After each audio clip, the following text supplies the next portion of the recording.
এরে শালা, একটা পেলাইয়ের দোকান তো, মানুষকে ঠগাই পয়সা লিবাই তো আমার কাজ।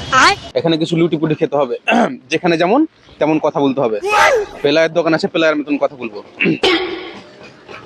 দাদারা ও বন্ধুরা, আপনার কি পেলাইয়ের দোকান আছে? আপনার কি পেলাইয়ের দোকানে কাস্টমার আসছে না? আপনার কি পেলাই ফুলছে?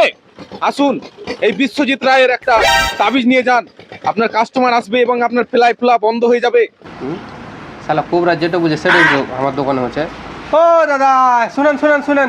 হ্যাঁ, ডাক পয়সা লাগছে। হ্যাঁ যাচ্ছি, দাঁড়ান দাঁড়ান দাঁড়ান। হ্যাঁ বলুন, আপনার কি সমস্যা হচ্ছে?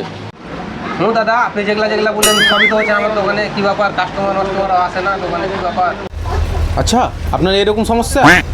তাহলে আমাদের কাছে একটা তাবিজ আছে, ডাক্তার বিশ্বজিৎ রায়ের তাবিজ, যিনি নিজের হাত কেটে প্রমাণ করে দিয়েছেন কি দোকানে প্লাই ফুলবে না এবং কাস্টমার আসবে। এই নিন এই তাবিজ, কাজ হবে তো?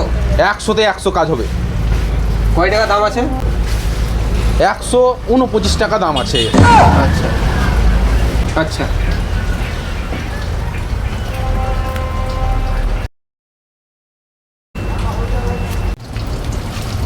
একদিনকার গাঁজা খাওয়ার ব্যবস্থা হয়ে যাবে। যাই আর একটা মক্কেল ঢুঁড়ি কোনো দোকান পাশারে।